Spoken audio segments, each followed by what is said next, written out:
걷는 즐거움. 걷기는 세계를 향해 발길을 내딛는 것이다. 발로, 다리로, 몸으로 걸으면서 인간은 자신의 실존에 대한 행복한 감정을 느낀다. 두 발로 뚜벅뚜벅 걸어가는 것을 좋아하는 사람은 당장의 삶을 지배하는 다급한 일에 매달리기보다는 시간을 그윽하게 즐기는 경향을 보인다. 걷는다는 것은 잠시 동안 혹은 오랫동안 자연에 자신의 몸을 기대며 사는 것이다. 숲이나 길 혹은 오솔길에 몸을 맡기고 걷는다고 해서 무질서한 세상이 나에게 지워주는 늘어만 가는 의무들을 면제해주지는 않지만 그 덕분에 숨을 가다듬고 전신의 감각들을 예리하게 갈아 호기심을 새로이 할 수 있는 기회를 얻게 된다. 몸을 이용한 운동 중에서 가장 기본이 되는 것은 걷기다. 이 단순한 동작이 그토록 다양한 즐거움을 주다니 인간이 불행해진 것은 석도전의 광풍에 휘말려 이 걷기의 즐거움을 잃어버렸기 때문이라고나 할까. 따라서 걷기는 단순한 운동 차원이 아니라 자기 자신에게 충실할 수 있는 방편이며 제어장치 없이 돌아가고 있는 현대인에게 요구되는 빠름의 속도로부터 벗어나기 위한 휴식이다. 그렇기 때문에 걷기야말로 삶의 예찬이며 생명이 꿈틀꿈틀거리는 생동감이다. 걷기를 즐긴 사람들 중에는 날마다 월든 호숫가를 걸어다닌 헨리 데이비드 소로우, 젊은 시절의 장 자크 루소, 방랑을 즐긴 시인 랭보 등이 있다. 이들은 여행을 즐겼으며 걷는 동안 일어나는 모든 일들을 사랑했다. 오솔길은 물론이고 세상의 모든 길에 땅바닥에 새겨진 기억들이며 오랜 세월을 두고 그 장소를 드나들었던 무수한 방랑자들의 채취를 사랑했다. 걷기는 세계를 느끼는 관능회로의 초대다. 걷는다는 것은 세계를 온전하게 경험한다는 것이다. 이때 경험의 주도권은 인간에게 돌아온다. 기차나 자동차는 육체의 수동성과 세계를 멀리하는 길만 가르쳐 주지만 그것과 달리 걷기는 눈의 활동만을 부추기는데 그치지 않는다.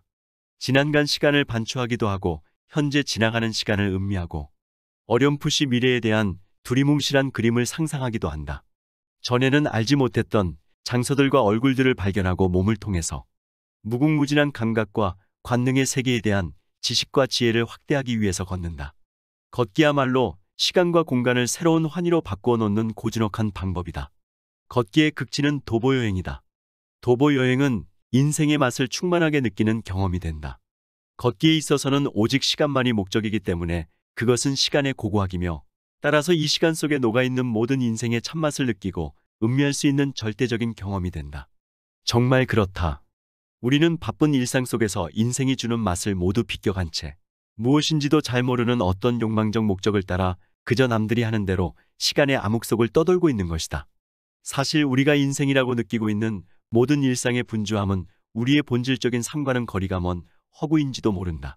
일상을 떠나서 걷게 되면서 시간의 고고학 속으로 빠져들 때 우리는 비로소 고대로부터 늘 거기에 그렇게 있었던 인생의 참된 의미와 맛을 체험할 수 있을 것이다.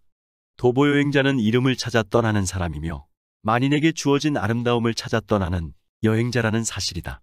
걷기에 나서는 순간 우리는 가없이 넓은 도서관에 입실하는 것이다. 그 안에서 인생의 모든 것을 음미할 수 있는 것이 바로 걷기의 미학이다.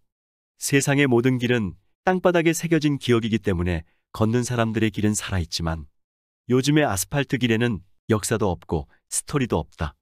오직 빠름만 있을 뿐이다. 걷기 예찬의 저자인 다비드 르 브르통이 걷기에서 찾아낸 미학은 매우 풍성하다. 걷기는 인간이 비로소 시간을 지배하는 방법이며 시간 속의 거처를 정하고 왕국을 세우는 경험이 된다. 걷기를 통해 인간은 누구나 비로소 시간의 주인이 된다. 정말 공감이 가는 사상이 아닐 수 없다. 도심의 분주함 속에서 살아가는 현대인들 치고 시간을 지배하고 시간의 주인이 돼서 살아가는 사람이 어디 있겠는가. 그러나 길에 서서 걷는 사람들은 시간의 유일한 주인이 된다. 이 얼마나 아름다운 주체의 미학인가. 걷기는 우리 몸의 구석구석을 구체적으로 느끼게 하는 체험이며 혼자 있음으로 해서 타자와의 관계를 더욱 더 구체적으로 설정하는 경험이며 상처의 회복과 피곤과 휴식의 양면 가치를 발견하게 해주는 경험이다. 그런가 하면 걷기는 침묵을 통해 대자연의 참된 소리들을 진지하게 경청할 수 있는 새로운 기회가 된다. 나는 들리지 않는 것을 듣는다 라고 말한 알베르 까뮈의 고백을 들으며 침묵은 불필요한 소리에 귀를 막고 진실한 소리를 듣는 경험을 강조한다. 이러한 경험을 통해서 삶의 맛을 느끼게 된다. 걷기에는 기쁨의 창가를 마음껏 부를 수 있는 설탕과도 같은 경험도 있고 악천후를 만나는 소금과 같은 경험도 있다.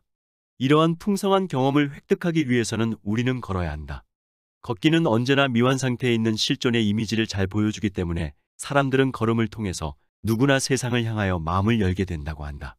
보행자는 언제나 인간의 높이에서 걸음으로써 비로소 세상을 받아들일 마음의 준비를 하게 된다는 것이다. 철학자 키에르케고르는 편지에 이렇게 쓰고 있다.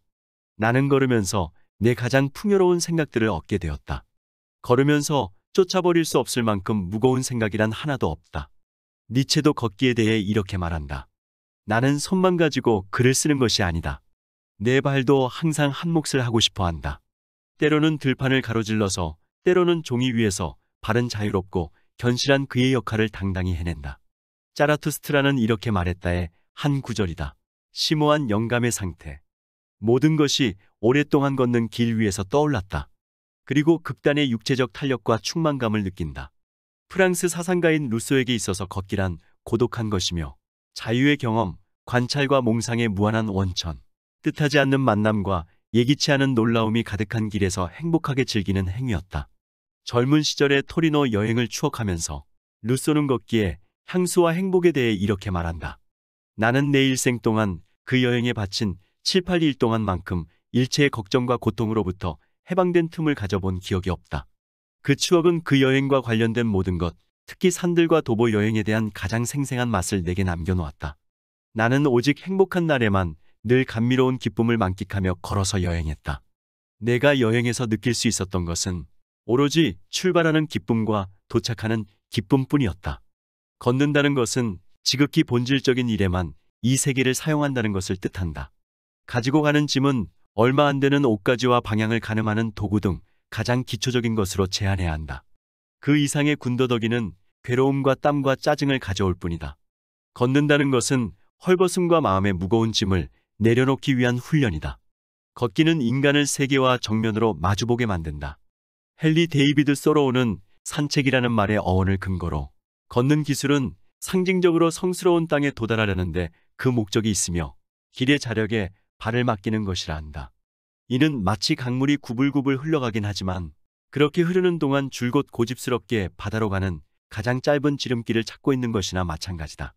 걷기는 시선을 그 본래의 조건에서 해방시켜 공간 속에서뿐만 아니라 인간의 내면 속으로 난 길을 찾아가게 한다. 걷는 사람은 모든 것을 다 받아들이고 모든 것과 다 손잡을 수 있는 마음으로 세상의 구불구불한 길을 그리고 자기 자신의 내면의 길을 더듬어 가는 것이다. 당나라의 승려 현장은 많은 의무를 풀기 위해 직접 제작한 지게처럼 생긴 배낭을 짊어지고 서기 627년 인도를 향해 걷기 시작해 고비 사막을 건너 꿈에 그리던 서역에 도착했다. 그의 대당서역기는 각지의 지리와 역사, 전설, 풍속 등을 전함은 물론 지리역사학, 고고학, 언어학의 귀중한 자료가 되었다. 그리스인 조르바의 니코스 카잔차키스는 청년 시절 걷기에 대한 자신의 신념을 열광적으로 토로한다. 걷는다는 것, 25살의 젊은이라는 것, 신체가 튼튼하다는 것, 자신의 가슴을 쪼그라들게 하거나 만사를 한결같이 무사무욕하게 열정적으로 사랑하는 것을 방해하는 사람이라면 그가 남자든 여자든 결코 사랑할 수 없다는 것.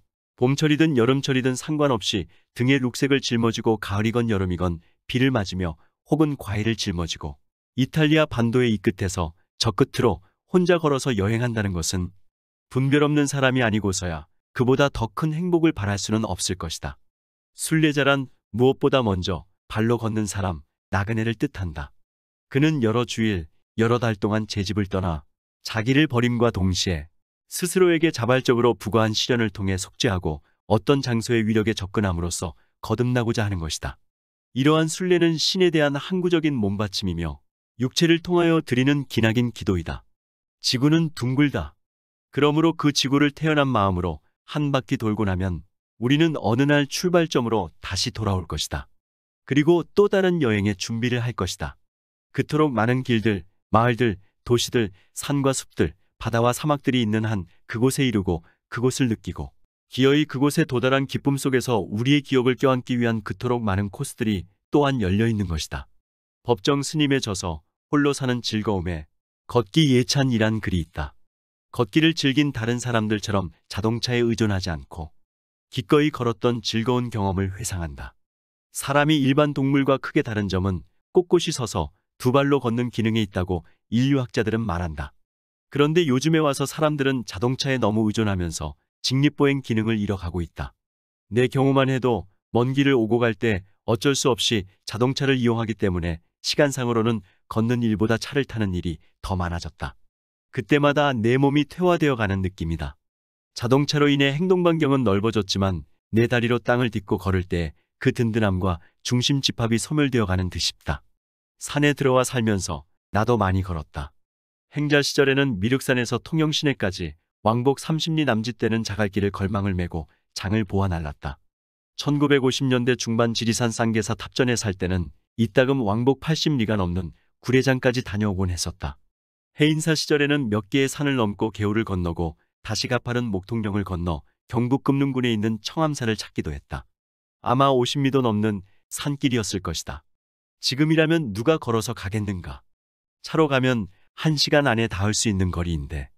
그러나 그 시절은 다행히 자동차에 의존하지 않았기 때문에 즐거운 마음으로 걸을 수 있었다. 걷는다는 것은 침묵을 횡단하는 것이다. 걷는 사람은 시끄러운 소음에서 벗어나기 위해 세상 밖으로 외출하는 것이다. 걷는 사람은 끊임없이 근원적인 물음에 직면한다. 나는 어디서 왔는가? 나는 어디로 가는가? 그리고 나는 누구인가? 이 아름다운 산하대지는 자동차의 타이어를 위해서보다는 우리의 두 발을 위해서 태고적부터 있어온 것임을 알아야 한다. 자연 속에는 미묘한 자력이 있어 우리가 무심히 거기에 몸을 맡기면 그 자력이 올바른 길을 인도해 준다고 옛 수행자들은 믿었다. 자동차에 의존하지 않고 두 발로 뚜벅뚜벅 걷는 사람만이 그 오묘한 자연의 전기를 받을 수 있는 것임을 우리는 명심해야겠다. 그럼 오늘은 여기서 이만 줄일까 합니다. 평온하시고 행복한 하루를 보내시길 기원합니다. 감사합니다.